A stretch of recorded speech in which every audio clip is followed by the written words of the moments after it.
115 milliards de dollars, c'est le montant qu'OpenAI va brûler d'ici 2029 pour rester dans la course. Et pendant ce temps, un mémo interne de Sam Altman vient de fuiter et son contenu a fait trembler toute la Silicon Valley. Le PDG de OpenAI, l'entreprise derrière ChatGPT, avertit ses équipes de se préparer à des temps très difficiles. Et pour cause, vous le savez, la semaine dernière, Google a lâché une bombe qui a redistribué toutes les cartes du jeu. Bonjour, ce qui va suivre est encore plus fou. Alors aujourd'hui, je vais vous révéler la stratégie secrète d'OpenAI pour contre-attaquer face à tout cela, car ils n'ont plus le choix. Et quand vous n'avez plus rien à perdre, vous devenez assez dangereux. Au passage, si ce format vous aide, pensez à vous abonner et à vous inscrire à la newsletter. Je vous y envoie un résumé clair de l'actu de lundi à vendredi. Et pour les analyses en temps réel, rejoignez-moi sur x.com. Ok, le 18 novembre dernier, Google a dévoilé Gemini 3. Vous en avez tous entendu parler. Et là, ce n'est pas juste une mise à jour, le modèle a littéralement pulvérisé tous les records. Un score de 1501 sur LM Arena, du jamais vu dans l'histoire des modèles de langage, mais pas que. Pour vous donner une idée, c'est la première fois qu'un modèle d'IA dépasse la barre des 1500, donc c'est très symbolique, et ça ne va faire qu'augmenter à partir de maintenant.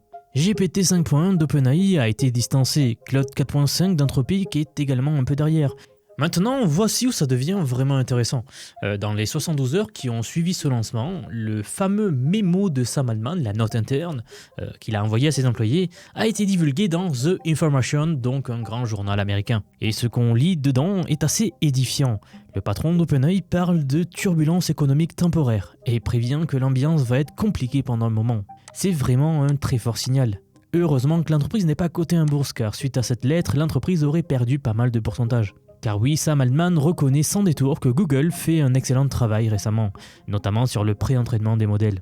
Et là, on touche au cœur du problème. Google ne s'est pas contenté de sortir un modèle performant. L'entreprise a intégré Gemini 3 partout. 650 millions d'utilisateurs mensuels sur l'application Gemini de Google. 2 milliards d'utilisateurs pour les résumés IA dans Google Search, vous savez, c'est la recherche Google que tout le monde utilise. Donc la différence avec OpenAI est structurelle. Quand Google lance un modèle, ce sont des milliards de personnes qui ont accès instantanément à travers Search, Gmail, Android, Workspace. C'est le quasi-monopole quoi. OpenAI de son côté doit convaincre les gens de venir sur ChatGPT. C'est une bataille de distribution que la start-up californienne ne peut tout simplement pas gagner.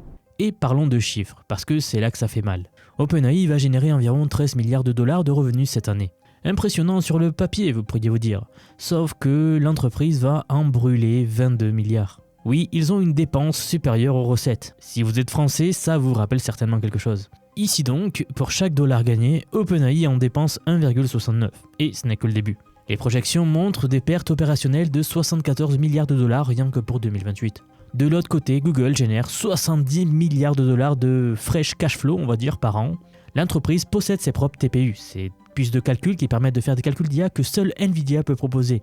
Et bien Google en possède des faits maison, donc ses coûts de formation IA sont bien inférieurs. Elle dispose déjà d'un réseau massif de data centers. Si Google décidait demain de baisser drastiquement ses prix, elle pourrait tenir pendant des années à perte en fait, sans même transpirer. OpenAI n'a pas ce luxe. Mais bien sûr, attention, il y a un troisième acteur qui profite silencieusement de cette bataille. Anthropic, l'entreprise derrière l'IA Claude, fondée par d'anciens employés d'OpenAI, est en train de grignoter le marché de l'entreprise à une vitesse stupéfiante. La société projette 9 milliards de dollars de revenus annualisés d'ici la fin de l'année et vise 26 milliards pour 2026. Ce sont des chiffres complètement délirants quand on y pense. Ces entreprises ont très peu d'années. Mais pour revenir à Anthropic, leur arme secrète, c'est ce qu'ils appellent Claude Code, leur outil de programmation IA, qui cartonne auprès des développeurs. La plupart des développeurs utilisent cela d'ailleurs. Le produit génère à lui seul près d'1 milliard de dollars de revenus annualisés. Pour les développeurs qui codent au quotidien, Claude est devenu la référence. D'ailleurs, c'est assez ironique. OpenAI a été créé avec l'ambition de démocratiser l'IA. Résultat, ses anciens employés ont fondé des entreprises qui lui font maintenant une concurrence féroce. Alors, conclusion, parfois la meilleure façon de créer des compétiteurs redoutables, c'est de les former soi-même. Et encore, là je ne vous parle que d'OpenAI et de Google, mais ce serait une erreur de croire que la guerre s'arrête là. Parce qu'il y a deux autres acteurs qui avancent aussi et qui pourraient bien redistribuer les cartes. Le premier, le plus évident, c'est XAI, la start-up d'Elon Musk. En 1 an et demi, l'entreprise a levé plus de 17 milliards de dollars et sa valorisation vient d'atteindre 230 milliards. Et bien sûr, à ce stade, on ne peut plus parler de simple start-up.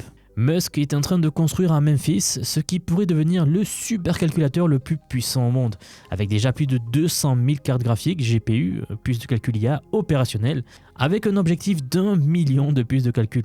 Lui aussi, il a un avantage massif. Grok, l'IA d'Elon Musk, est intégré directement dans X, donc il a accès à des centaines de millions d'utilisateurs quotidiennement, et surtout à des données en temps réel que personne d'autre ne possède. Et puis enfin, il y a Meta, qui a choisi une stratégie complètement différente, l'open source. En avril dernier, Zuckerberg a sorti Llama 4, un modèle entraîné sur 30 000 milliards de tokens. Il est gratuit, il est téléchargeable par n'importe qui. Et la logique est imparable, si tout le monde va utiliser Llama, eh bien plus personne ne paiera pour GPT ou Gemini. C'est une guerre économique déguisée en générosité. Donc en réalité, on n'est pas face à un duel, on est face à une bataille à 5 acteurs minimum.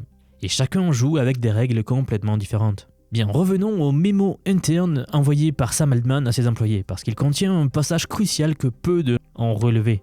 Le PDG d'OpenAI déclare vouloir se concentrer sur des paris très ambitieux technologiquement, même si cela signifie prendre temporairement du retard sur le régime actuel.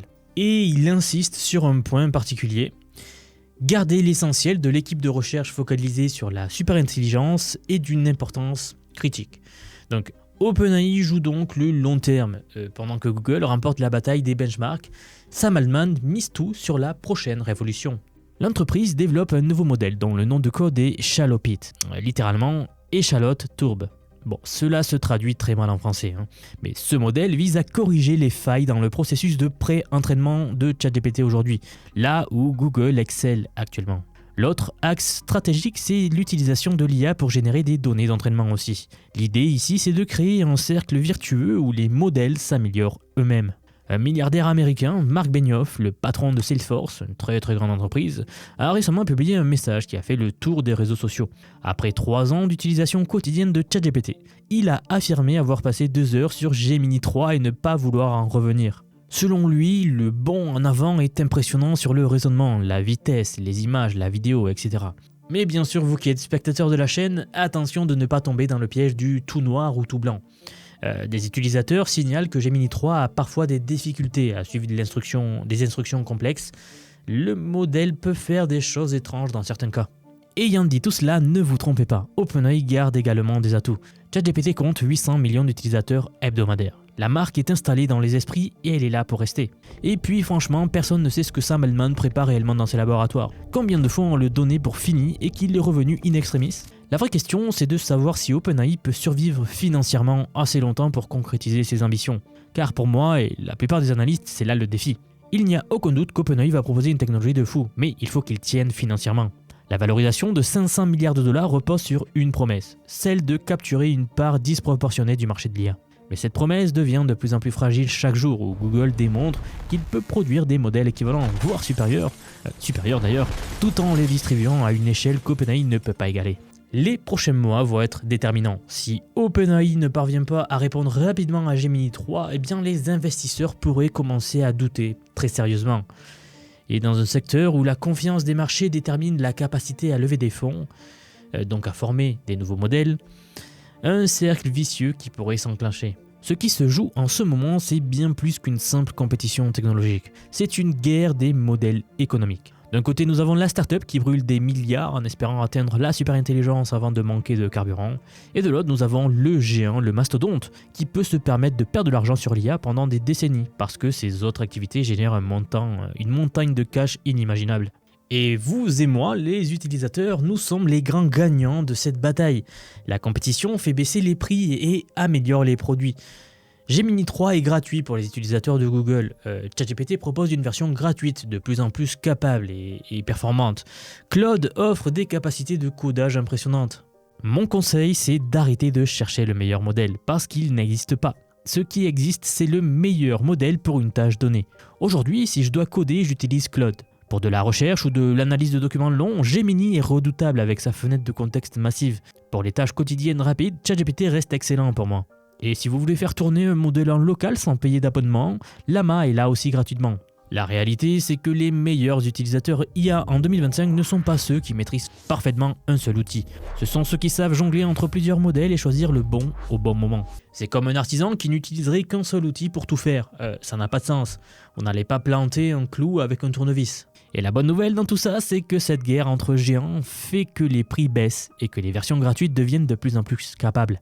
Donc profitez-en, testez, expérimentez, parce que c'est comme cela que vous allez trouver votre propre workflow.